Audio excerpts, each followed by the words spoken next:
Yenge, Yenge et Mbote au peuple des pays du Sud, aux habitants de ces territoires qui sont au-delà des fleuves de Couche. Selon ce qu'il avait été dit, qu'en ce jour-là, les adorateurs de l'Éternel lui apporteront des offrandes. Ça va se passer au-delà des fleuves de l'Éthiopie. Nous savons que le rendez-vous en ce temps-ci est donné au-delà des fleuves de Couche, où le peuple de l'Éternel devrait se lever pour lui apporter des holocaustes et des offrandes. Nous voyons comment le peuple de l'Éternel a été combattu tout le long de l'histoire. Pourquoi? Parce que c'est le peuple par privilège à qui Dieu a donné son nom et à qui il a donné toutes les grandes promesses de la Bible. Il s'agit du peuple d'Isolélé, le peuple Kongo, qui porte le nom de Akongo, le nom du Créateur. Voyez, à ce peuple-là qui est un peuple sacré, un peuple spirituel. Aujourd'hui, ce peuple devrait être au rendez-vous avec l'Éternel. Voyez, parce qu'il avait promis d'amener les nations au jugement dans la vallée de Josaphat pour avoir découpé son pays et pour avoir éparpillé son peuple. Nous sommes au jour en question. Voilà pourquoi nous nous adressons à ce peuple-là. C'est Brogui. Je fais des petites vidéos d'éveil pour m'entretenir avec le peuple de l'Éternel. J'avais commencé un sujet qui était intitulé le vin nouveau ou le nouveau vin. Voyez, parce que nous avons vu dans les évangiles que Jésus, avant de quitter la terre, voyez, il avait fait ce symbole-là qu'on appelle la Sainte Seine. Il a pris du vin, il a bu et il a donné à ses disciples, tout en disant que je ne boirai plus jamais de ce vin, jusqu'à ce que je boive le nouveau vin avec vous dans le royaume de mon Père. Nous allons lire cette écriture pour constituer un fondement sur lequel nous allons échanger. Voilà. Je lis dans les évangiles, c'était Matthieu 26, 29, non? Je vous l'ai dit, je ne boirai plus de ce vin jusqu'au jour où je boirai le nouveau vin avec vous dans le royaume de mon Père. Nous allons nous atteler sur cette seule écriture pour poursuivre notre sujet. Parce que la dernière fois, nous avons lu aussi une autre portion de l'écriture où Jésus recommandait à ce qu'on ne verse pas le nouveau vin dans les vieilles outres, de peur que et le vin et les outres puissent se perdre. Parce que lorsque vous mettez le vin nouveau dans les vieilles outres, voyez, les deux s'explosent. Voyez, vous perdez le vin et vous perdez les outres. Nous avons commencé à étudier et nous avons constaté que, voyez-vous, le nouveau vin était toujours en rapport avec une nouvelle civilisation. Nous avons vu Noé, voyez, lorsqu'il sortit du déluge, oui, le premier acte important qu'il posa dans la Bible, dans les Écritures, c'était de boire le nouveau vin. Il a bu du vin et automatiquement Noé a commencé à jeter les habits. Voyez, nous avons dit que les habits c'était symbolisant ce qu'on appelle la religion. Parce que Adam, quand il est né, a été créé, il était nu. Voyez, il ne le savait pas parce qu'il était couvert par le voile qu'on appelle l'innocence. Voyez, il marchait en étant nu, mais il ne le savait pas. De la même manière que la Odyssée aussi était aveugle et nu, mais il ne le savait pas. Voyez-vous, la Odyssée est couverte par ce voile-là qu'on appelle le voile de la convoitise. Donc le vin est toujours rattaché à une civilisation. Une civilisation doit être commencée par le vin, par une révélation. Voyez-vous? Pourquoi? Parce que la parole de Dieu, c'est celle-là qui apporte la civilisation aux hommes. Lorsque Luther est venu à son jour, n'est-ce pas que lorsqu'il a fait sonner la voix, la trompette de son jour, cela a apporté une civilisation, ce qu'on appelle la civilisation occidentale. Voyez? Pourquoi la parole, voyez-vous, est toujours à l'origine d'une certaine civilisation. Donc, le monde d'après le déluge aussi devrait commencer par le vin, qui est la stimulation, voyez, de la révélation. Voilà pourquoi Jésus aussi avait projeté que lorsque le royaume de son Père, voyez-vous, arrivera, voyez-vous, il dit que c'est en ce moment-là qu'il devrait boire le vin. Parce que Jésus savait que le vin, c'est le mystère d'une civilisation. Voilà pourquoi le ciel devrait recevoir Christ jusqu'à la restauration de toutes choses, non? C'est que Branham parlait dans Guérison divine, paragraphe 116. Il dit que le ciel, 111 plutôt, le ciel devrait recevoir Christ jusqu'à la restauration de toutes choses, lorsqu'il y aura un nouveau commencement. Voyez-vous, un nouveau royaume, une nouvelle économie, une nouvelle monnaie. Vous voyez? Oh, c'est tellement glorieux, non? Donc on avait la promesse que le ciel devrait retenir Christ jusqu'à ce que toutes choses soient restaurées par Élie le prophète. Et en ce moment-là, il y aurait un nouveau commencement, une nouvelle civilisation, un nouveau peuple, un nouveau royaume.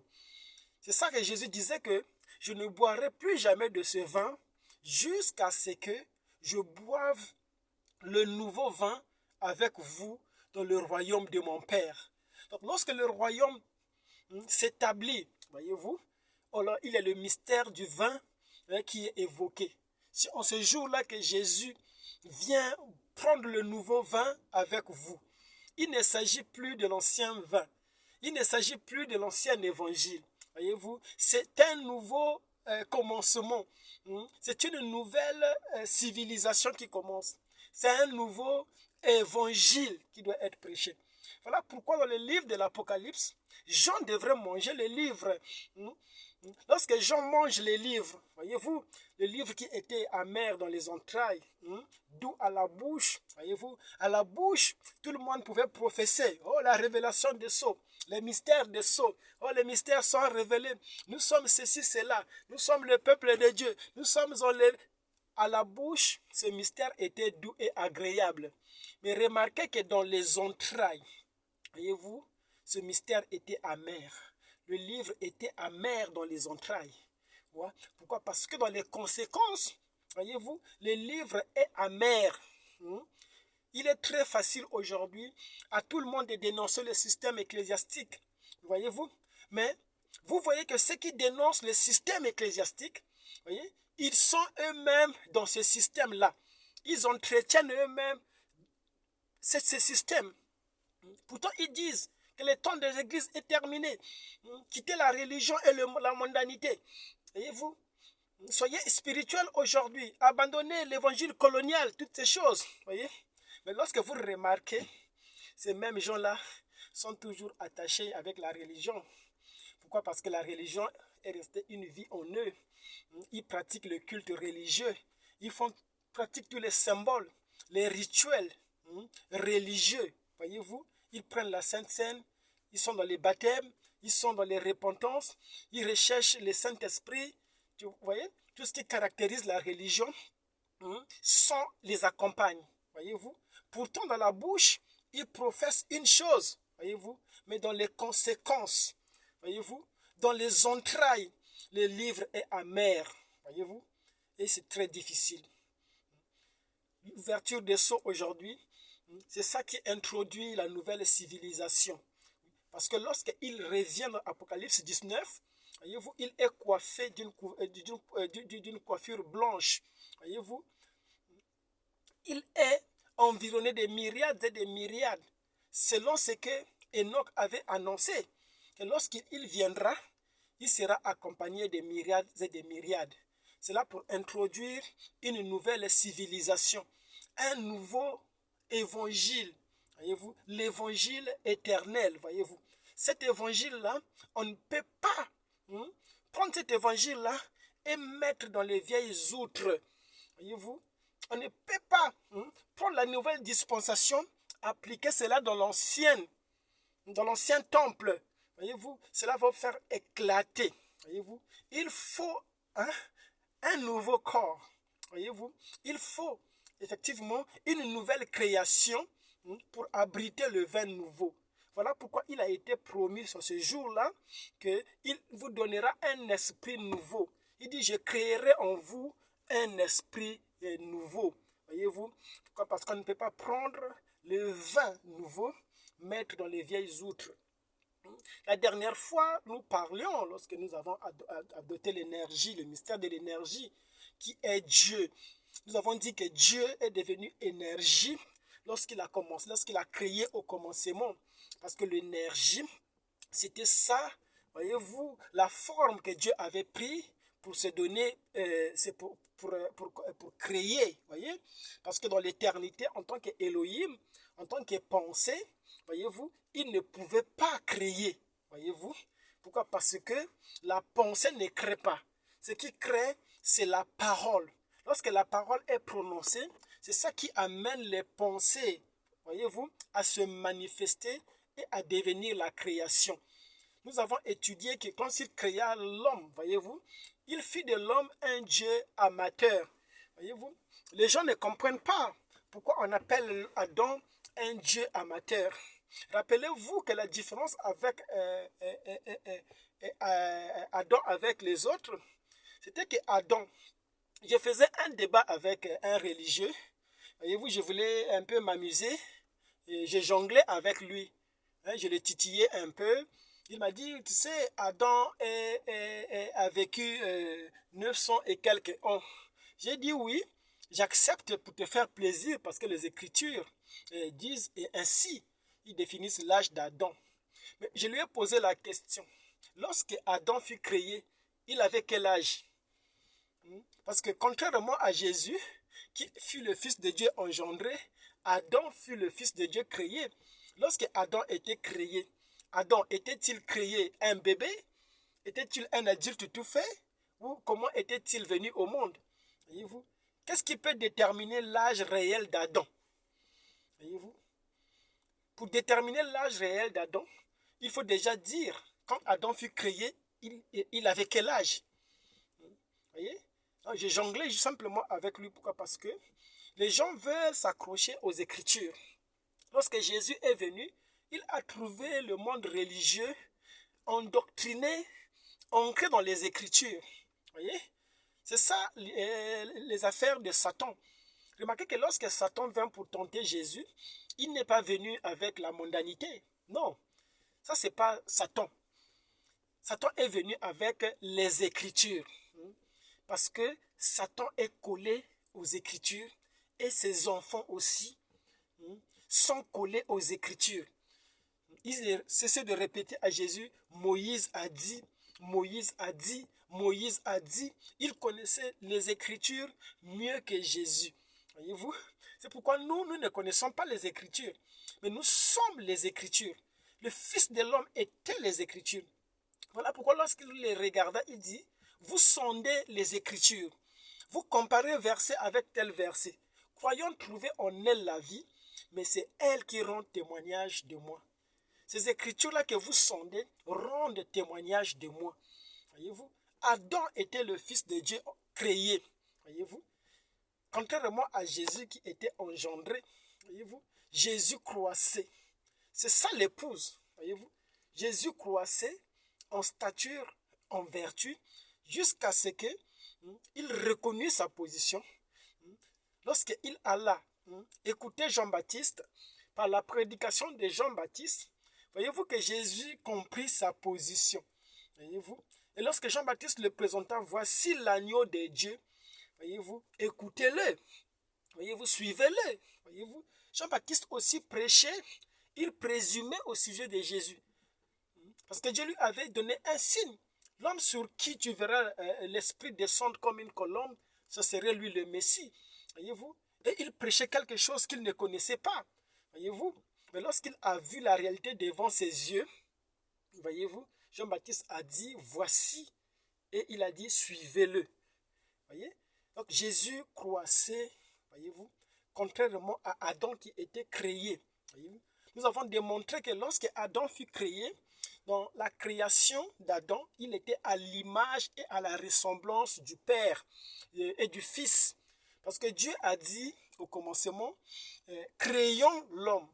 Et c'était au pluriel, le crayon. C'était le Père et le Fils qui créaient. Voyez-vous? Donc, en la création qui était l'homme, il devrait refléter le Père et le Fils. Et nous avons dit que la partie Père, c'était le côté femelle qui était Ève plus tard. Et la partie Fils, c'était ça la théophanie, l'image d'Adam. Voyez-vous, qui était le côté mâle. Et les deux pôles, c'est ça qui formait l'énergie. Voyez-vous? Et l'homme aussi, étant créé dans cette position-là, avait en lui ce qu'on appelle la puissance. Voilà pourquoi, même lorsque l'homme, Branham disait que même étant déchu, l'homme reste à l'image de son créateur. Lorsque vous allez voir quelqu'un, voyez-vous, il vous dit, oh, j'ai la puissance, oh, j'ai fait ceci, je suis.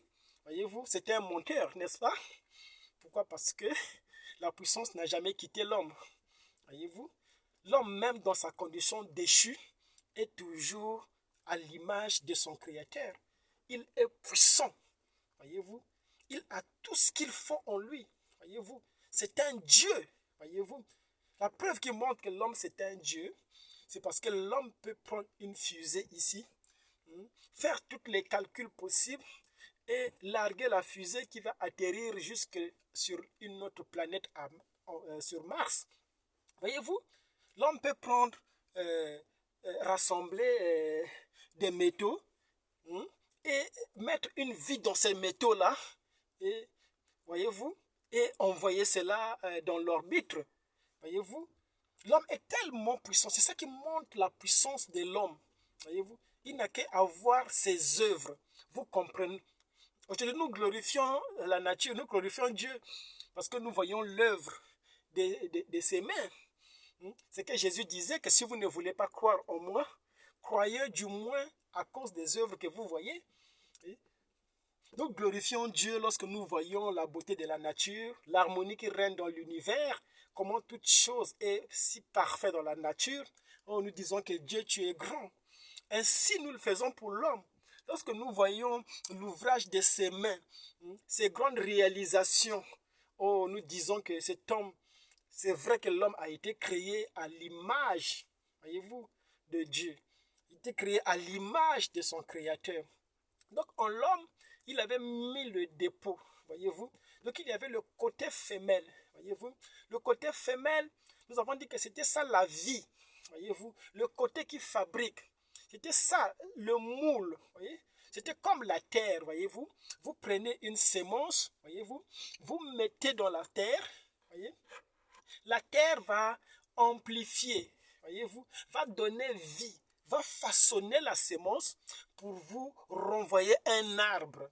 Voyez-vous, la terre avait pour mission d'amplifier les choses. Ainsi, et Dieu aussi. Nous avons dit lorsque nous avons abordé l'étude sur les pensées, nous avons dit que la magie de l'univers, c'est de pouvoir amplifier les choses. Voyez-vous, vous envoyez une pensée, une vibration à l'univers, l'univers vous renvoie en retour, voyez, quelque chose de très amplifié. Voyez-vous, vous avez émis une pensée, une simple pensée, voyez-vous, une impulsion. Voyez-vous, cette pensée vous ramène tout un bâtiment. Voyez-vous, pourquoi? Parce que les choses visibles que nous voyons viennent des choses invisibles. Voyez, le matériel n'est qu'une une forme de l'énergie, voyez-vous, qui, lorsqu'elle s'exprime à des fréquences très basses, elle devient physique, elle devient matérielle. Voyez-vous, le matériel que vous voyez, qui est physique, lorsque vous ramenez cela dans des fréquences un peu plus élevées, dans des vibrations plus puissantes, voyez-vous, le matériel disparaît, voyez-vous, pour ne laisser que de l'énergie. Pourquoi? Parce que toute chose sort de l'énergie. C'est ça la création, non, le Big Bang.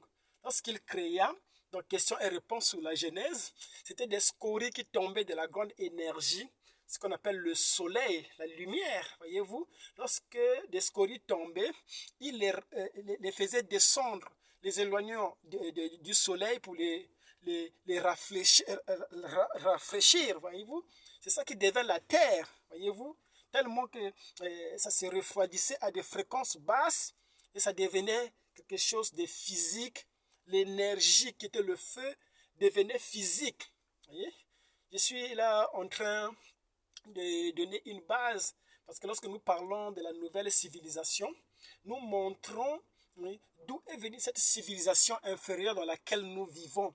Voyez-vous, pourquoi dans la civilisation nouvelle, nous devrions boire du vin. Voyez-vous, oh, c'est tellement merveilleux, et ces choses-là. Je pense que lorsque nous parlons, voyez-vous, nous croyons que ceux qui nous suivent sont aussi assez spirituels pour comprendre le mystère. Parce que vous savez que le mystère, il est toujours donné en langage. Si vous ne comprenez pas le langage, vous ne pouvez pas saisir.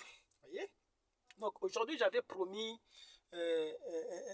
introduire le petit sujet sur la différence entre les sceaux et les trompettes. Pourquoi? Parce que les gens ne comprennent pas le but de toute chose que nous faisons. Voyez-vous, il y a une intelligence. Voyez? Lorsque William Branham est venu, il a dit, j'ai prêché comme Paul. Voyez-vous, il n'a pas dit, j'ai prêché comme Pierre.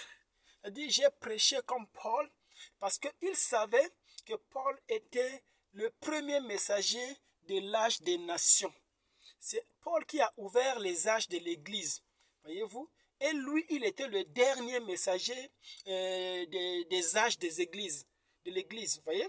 Donc, en sa qualité de dernier messager de l'âge de l'Église, il devrait s'aligner sur la doctrine que Paul avait prêchée.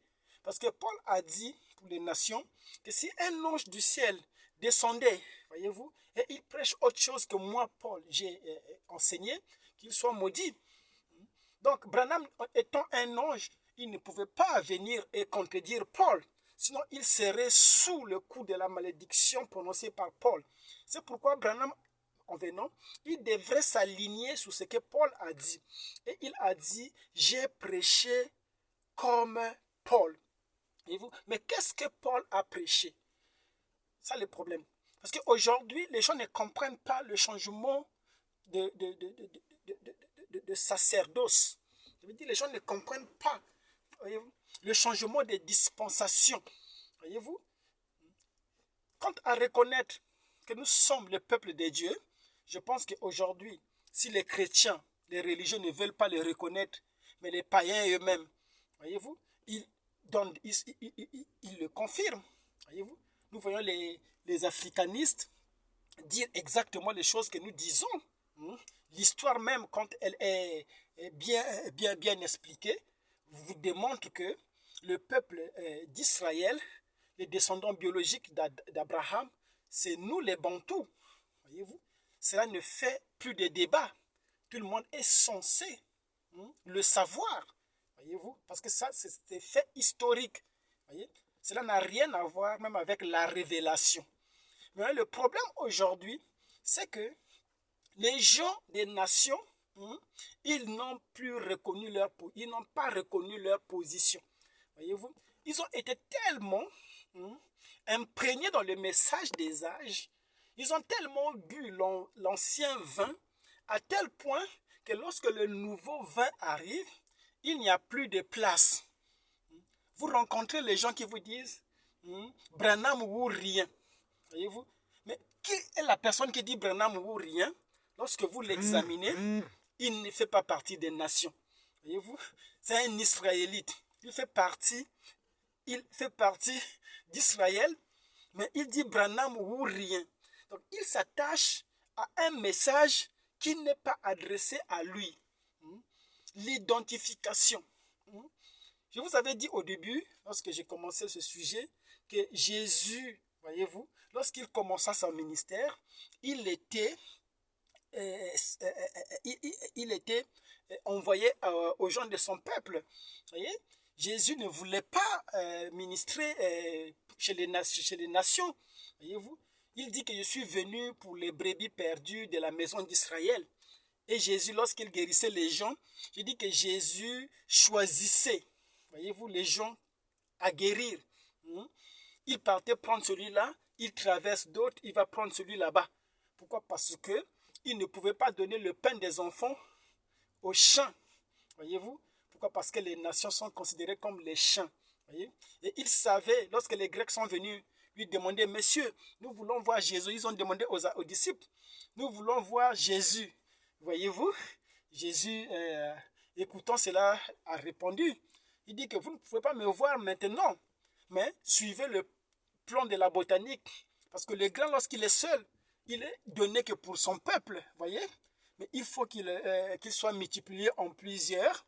Voyez-vous? C'est en ce moment-là que vous allez me voir. Autrement dit, vous les nations, vous me verrez lorsque je vais me multiplier en plusieurs à travers, voyez-vous, la Pentecôte, où l'Esprit est descendu comme les langues de feu sur ceux qui étaient dans la chambre haute. Et il a dit, allez, faites de ces nations mes disciples. Il dit que c'est en ce moment-là que vous me verrez à travers ses disciples. Voilà pourquoi lorsqu'il rencontra Paul sur le chemin d'Emmaüs, il a dit, Paul, Paul, pourquoi me persécutes-tu? Il n'a pas dit pourquoi persécutes-tu Étienne.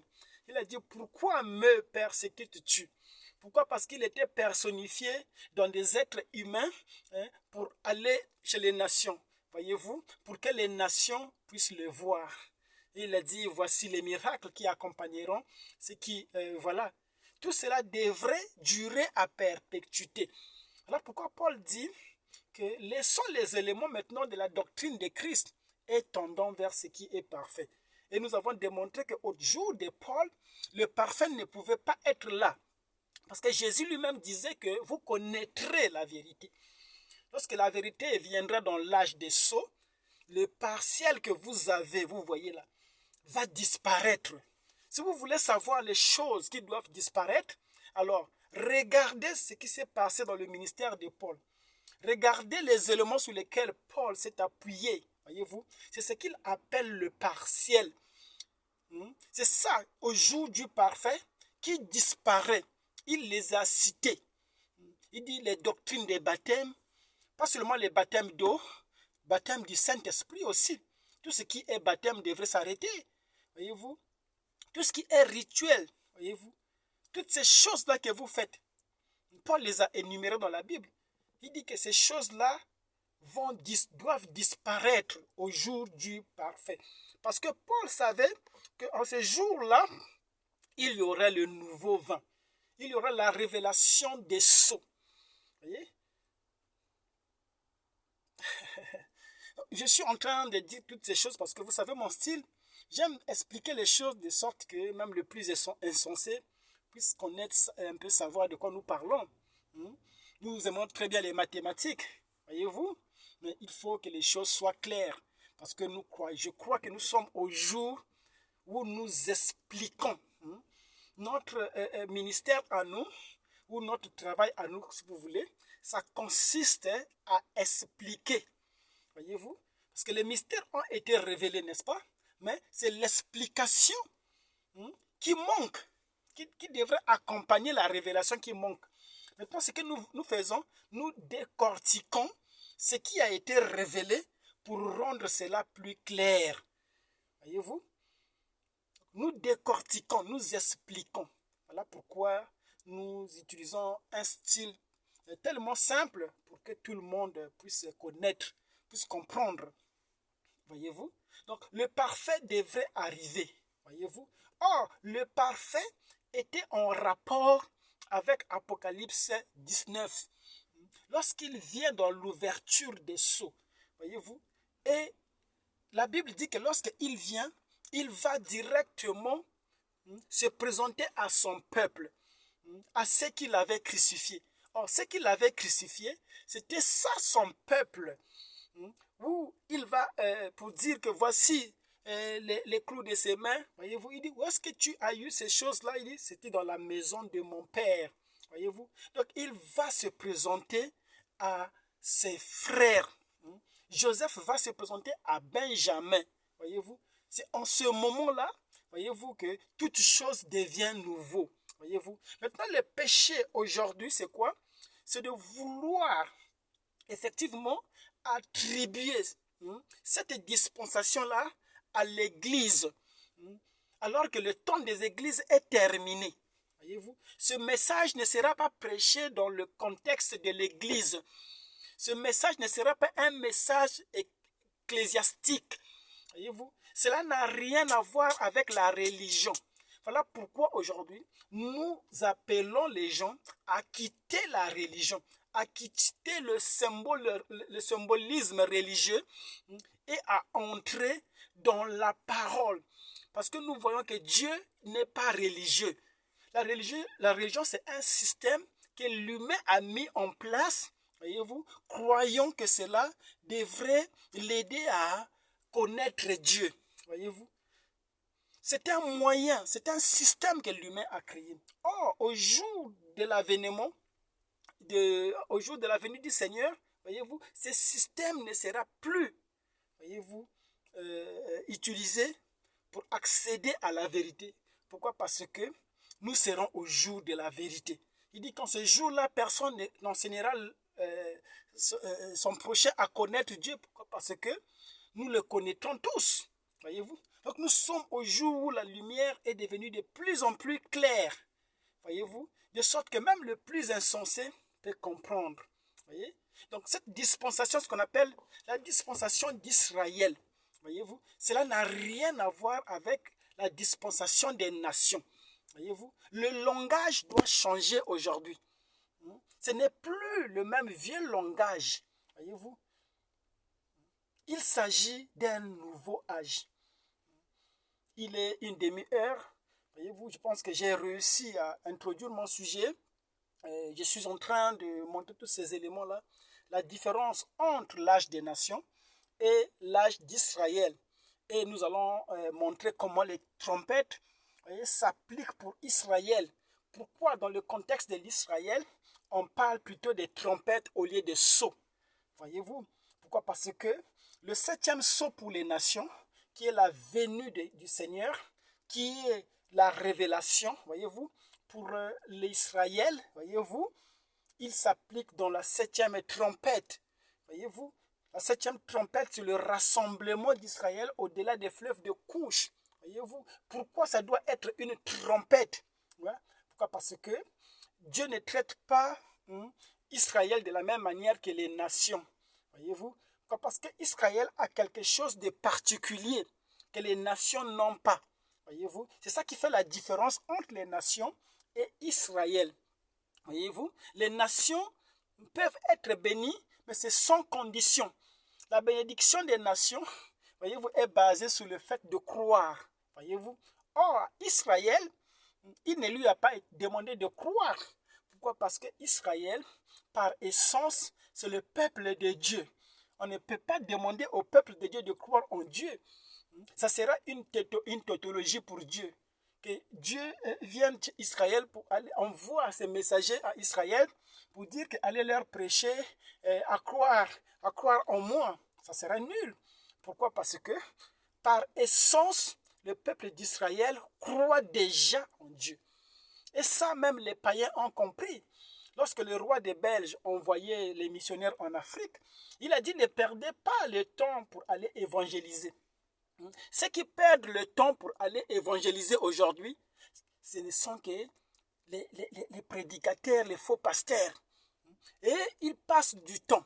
Ils font des campagnes d'évangélisation, ils font des conventions, des croisades, voyez-vous, pour aller évangéliser. Voyez-vous? Ils vont évangéliser. Qu'est-ce qui arrive dans l'évangélisation qu'ils font? C'est des gens qui quittent une église pour aller dans une autre église. Il va prêcher, c'était pour voler les brebis qui sont dans telle église pour qu'ils puissent basculer dans. Donc, ils sont en train de tourner dans la basse-cour, voyez-vous. Pourquoi? Parce que même le roi des Belges avait compris que pour l'Afrique, ce qui devrait marcher, ce n'est pas l'évangélisation. Il dit qu'allez plutôt falsifier la parole de sorte qu'elle soit mal enseignée. Voyez-vous? Donc, en Afrique, ou pour les nations ou pour Israël, il n'est pas question de la foi. Voyez-vous? La foi n'est pas un critère. Parce que le peuple d'Israël croit en Dieu. Voyez-vous? Le peuple d'Israël connaît Dieu. Voyez-vous? Mais qu'est-ce qui manque à ce peuple-là? Pourquoi Dieu s'est rebellé? Pourquoi Dieu a exposé son peuple? Pourquoi Dieu s'est-il emporté contre son propre peuple? C'était par rapport à l'obéissance. Voyez-vous? Le peuple connaît Dieu, mais le peuple n'était pas obéissant. Voilà. D'où on parle des trompettes. Voyez-vous? Je suis en train de faire la connexion. Pour les nations, c'était les sceaux. Voyez-vous? Je vous ai démontré que pour les nations, c'était sur la base de la foi. Voyez-vous? La bénédiction n'est pas liée par rapport à quelque chose chez les nations. C'est simplement la foi. Celui qui croit, tout est possible à celui qui croit. Voyez-vous? Cette logique marche pour les nations. Voilà pourquoi Jésus disait, oh, je n'ai jamais vu une telle foi en Israël. Voyez-vous? La foi des nations, elle est tellement grande que ce n'est pas facile pour un homme des nations qui est habitué, voyez-vous, à avoir des dieux qui sont représentés, voyez, comme des objets, à croire à un Dieu invisible. Cela est impossible. Voilà pourquoi convertir un homme des nations, c'est tellement difficile. Pourquoi? Parce qu'ils ont tendance à représenter la divinité sur quelque chose de tangible qu'ils peuvent voir. Voyez-vous? C'est ce qu'ils ont fait, non? Lorsqu'ils sont sortis de l'Égypte, ils croyaient en Dieu, n'est-ce pas? Ils croyaient que, oh, Dieu les avait fait sortir. Mais lorsque Moïse s'est absenté pendant des semaines, voyez-vous, qu'est-ce qui est arrivé? Israël a voulu faire comme l'Égypte, parce que le péché des Égyptiens, c'était quoi? Ce n'était pas qu'ils ne croyaient pas en la divinité. Les Égyptiens croyaient en la divinité. Mais leur péché, c'était quoi? C'était d'avoir représenté la divinité en des objets. Et ils ont commencé à adorer la divinité à travers les objets. Voyez-vous? C'était ça le culte des païens. Le culte que Dieu avait rejeté, qu'il appelle le culte des païens. C'est ce qu'ils avaient fait, voyez-vous, dans le désert. Ils ont pris un veau d'or à qui ils ont voulu conférer la divinité. Aaron a dit, Israël, voici ton Dieu qui t'a fait sortir de l'Égypte. Voici la représentation de l'Éternel. Voyez-vous? Alors, cela était contraire, voyez-vous, à la recommandation de l'Éternel. Pourquoi? Parce que l'Éternel reste un Dieu invisible, n'est-ce pas? Il n'a pas besoin d'être représenté. Voyez-vous? Parce que Jésus a dit que les adorateurs adoreront Dieu en esprit et en vérité. Voyez-vous? C'est ce culte-là païen, voyez-vous, qui était réprimandé. Vous voyez? Alléluia. Nous allons nous arriver là. J'ai dépassé largement mon temps, mais cela n'est qu'une introduction. Nous allons entrer directement pour étudier les trompettes. Là que vous comprendrez la différence entre les trompettes. Pourquoi chez les nations on parle, pourquoi chez les juifs on parle plutôt des trompettes? C'est quoi une trompette? Quelle est la fonction d'une trompette? Et qu'est-ce qu'une trompette apporte qui soit différent? C'est ainsi que vous allez comprendre pourquoi dans cet âge-ci, pourquoi chez les nations, il ne faut pas appliquer le christianisme. Pourquoi chez les nations, il ne faut pas ramener la religion. Merci d'avoir suivi. Et je n'ai pas envie de m'arrêter. Mais il est presque 40 minutes de passé. Je crois que nous allons revenir là où je me suis arrêté pour entrer directement dans le sujet afin de séparer les deux dispensations. Parce qu'aujourd'hui, nous devons séparer les deux dispensations. On ne peut pas prendre le vin nouveau, mettre dans les vieilles outres. On va perdre et le vin et les outres, voyez-vous. Et la parole sera sans effet, voyez-vous. Nous allons manquer le but, nous allons pécher, voyez-vous. La nouvelle dispensation mérite d'être appliqué dans les nouvelles outres. C'est pourquoi il faut préparer les outres afin que le vin nouveau soit abrité correctement. Merci, merci. Honneur, fierté au peuple de l'Éternel. Pourquoi ce peuple-là, il est un peuple privilégié. J'ai entendu des gens étaient dans les débats politiques des croyants. J'étais émerveillé. J'ai dit, mais les gens ne comprennent pas que ce n'est ni par la puissance, ni par la force, mais c'est par mon esprit. Voyez-vous, nous sommes au jour de l'Éternel. Le jour de l'Éternel, c'est le jour où Dieu, l'Esprit, fait les choses. C'est le jour où l'homme se repose. Le culte, ce n'est plus le jour où le culte est fait selon les idées des hommes. C'est le jour de l'Éternel. Voyez-vous, c'est le jour de l'Esprit où ce n'est ni par la force, ni par la puissance, ni par des débats religieux, ni par des débats politiques, mais c'est par mon esprit. Voyez que l'Afrique va se libérer enfin. Voyez? Pourquoi? Parce que lorsque Samson était retenu dans le temple des Philistins, en train de moudre les grains, voyez-vous, il était là dans la torture, voyez-vous, dans la souffrance absolue, voyez-vous, mais de l'autre côté, voyez-vous, les cheveux commençaient, la nouvelle chevelure commençait à pousser, tellement que la chevelure poussait en vrague, voyez-vous, tellement que c'était une nouvelle civilisation, une nouvelle économie, voyez-vous, un nouveau vin, voyez-vous, qui croissait, voyez-vous.